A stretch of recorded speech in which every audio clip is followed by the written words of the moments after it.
Salut, vous regardez une carte postale du bureau. Et pour tout vous avouer, c'est la seconde fois que je l'enregistre. Car la première fois, j'avais oublié d'appuyer sur le bouton enregistrer, ou du moins, j'ai du mal à appuyer. Ça arrive. Mais donc, revoilà une nouvelle version. Je voulais vous parler aujourd'hui, enfin du moins hier, de l'accessibilité. Il fait froid. Brrr. Je suis encore tout gelé.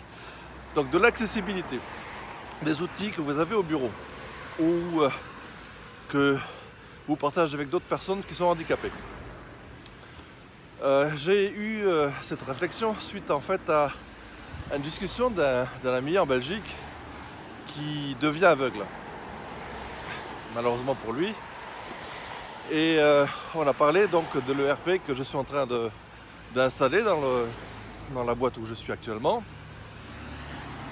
Et il était assez négatif sur cet ERP, justement pour ce côté accessibilité.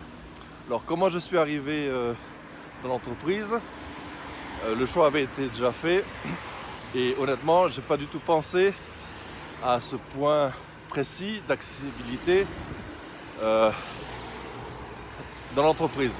Il n'y a personne d'handicapé chez nous. Ça ne veut pas dire que dans le futur il y en aura ou pas, j'en sais rien, mais il faut toujours penser au futur parce qu'un logiciel comme ça va durer des années. Donc il faut penser bien sûr au support, aussi bien au niveau technique que des employés. Donc pour lui, cette solution était tout simplement à bannir, du moins de ce point-là, car le support est inexistant. Et après avoir fait des recherches, le support de l'ERP a dit tout simplement que ce n'était pas du tout l'intention, il n'avait pas du tout l'intention de rendre compatible cet ERP. Ce n'était pas du tout leur marché. Donc au moins ils étaient clairs. C'est discutable, mais au moins on peut choisir si on en a besoin ou pas.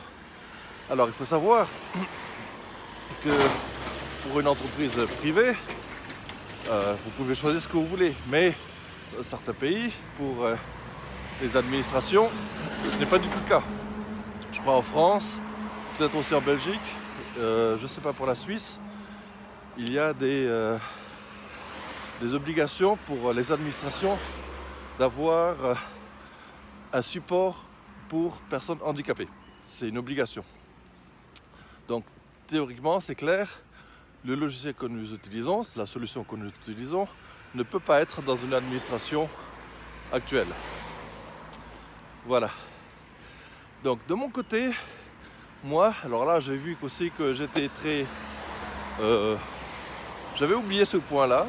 D'habitude, c'est quelque chose que je fais.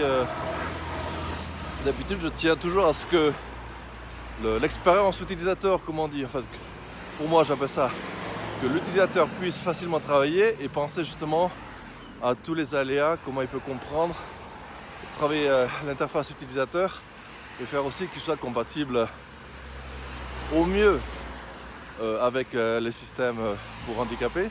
C'est pas évident, c'est une grosse tâche. Mais là, je l'ai complètement oublié. Donc là, moi, j'avoue que je suis aussi un peu perturbé. Mais bon, c'est bon de le savoir. Que dans le futur, il faudra faire attention sur ce point-là, pour cet ERP. Donc vous, comment vous faites? Est-ce que vous y avez réfléchi? Est-ce que vous avez un plan là-dessus? Est-ce que c'est déjà programmé? Si vous êtes en train de digitaliser votre entreprise, est-ce que vous avez déjà pris ça en compte? Est-ce qu'il n'est pas déjà trop tard? Vaudrait mieux, pensez-y.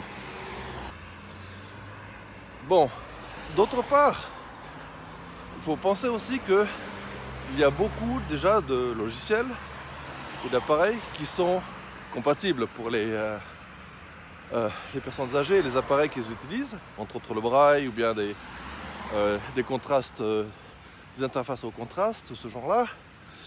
Mais certaines fonctionnalités peuvent marcher aussi pour les non handicapés, pour les personnes qui n'ont pas de handicap. Et ça, il ne faut pas oublier que parfois, ces petites aides, enfin ces grosses aides pour les handicapés, peuvent être des petites aides pour nous.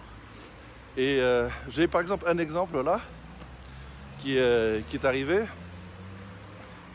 Et j'ai découvert par exemple sur les MacBook Pro, vous avez les nouveaux MacBook Pro avec la Touch Bar en bas.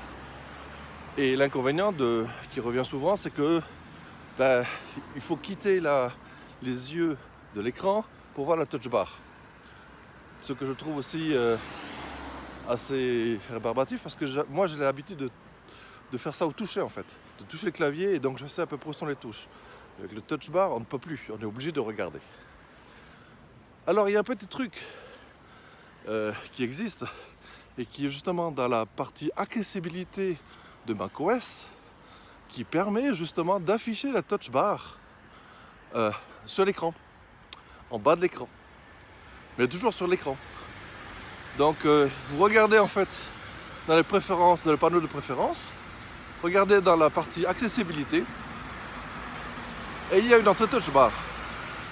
Il suffit juste de l'enclencher, vous touchez la Touch Bar, automatiquement elle s'affiche en bas, là où il y a le dock normalement, elle s'affiche normalement en bas, et vous pouvez, sans regarder vos doigts et la Touch Bar, avoir accès à toutes les fonctions.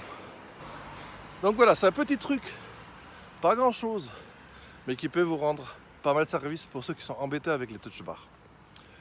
Voilà, sur ce, je crois que c'est bon pour cet enregistrement. Je vous laisse et je continue mon chemin vers le travail. Ciao!